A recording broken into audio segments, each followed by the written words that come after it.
Welcome to Voodoo Whiskey Gaming, and today I'll be reviewing Doorkickers, which I picked up on Steam.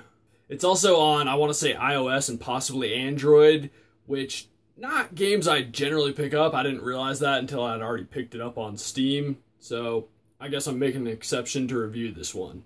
To start out, this game doesn't really have a story. It's mission to mission. There doesn't seem to be any connecting fibers, so no story to really judge it on there. Because there isn't a story, there also really isn't any voiceover work apart from the tactical jargon you hear your little SWAT guys shout out to each other. Now, as for the gameplay and controls, well, the controls, you point and click with your mouse and decide where you want them to go and what you want them to do, which is also basically the gameplay. It's kind of similar to Breach and Clear in that your goal is to go into a building, eliminate the hostiles, or complete some other objective while you're in there. Where this game really kind of starts to fall apart is the fact that they tried to simplify pretty much everything in the game, from your weapons to the controls and what your guys can do. I'll hit honestly the only really good point I can hit on this, and this game did have plenty of guns that you could choose from, but then it immediately fails because you can't really customize any of the weapons. And it's weird because you unlock new weapons, but they're not any better.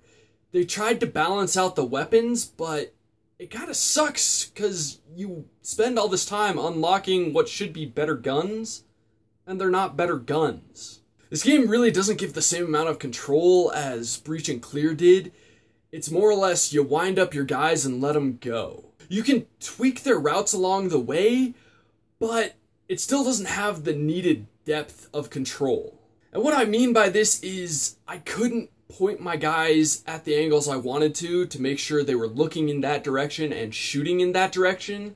You just kind of send them on the route and they'll look and shoot at basically wherever they damn well feel like. And generally they end up shooting at the enemies, but they also end up leaving a lot of blind spots that I know if I could angle them the way I wanted to, those wouldn't be blind spots. The lack of control makes this game really infuriating, and it craps on the whole concept of this being a tactically based game. I will say they let you breach doors in different ways, which was kinda cool, and you could throw flashbangs in to distract your enemies, and they had stuff like that. The problem wasn't that, it was the clearing because of the lack of control. As for the graphics, it didn't look bad. It was kinda cartoony. You don't get a ton of detail just because it's a top-down kinda game. But it was clean looking, and I enjoyed the visuals, I just didn't enjoy the gameplay. And I know I've made some comparisons to Breach and Clear throughout this review, and I really don't like doing that. I prefer to judge games based on their own merits, rather than stacking them up and saying, well, you're not as good as this game, so obviously I hate you. I'm not hating this game because it's not as good as Breach and Clear. I'm hating this game because it doesn't really have any merits of its own worth enjoying it. When a game plays this poorly and has no story, well, that's a huge problem. At the end of the day, I would not recommend Doorkickers. It's just not a good game. It looks like it would be a fun, quick game, but in reality, it's just infuriating. There's no real skill necessary.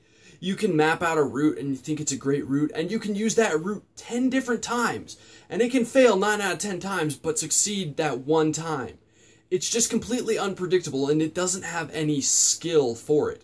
It's not a game that's easy to learn and tough to master like Breach and Clear. I'd even say Doorkickers isn't even worth Steam sale prices. That's how little I enjoyed it.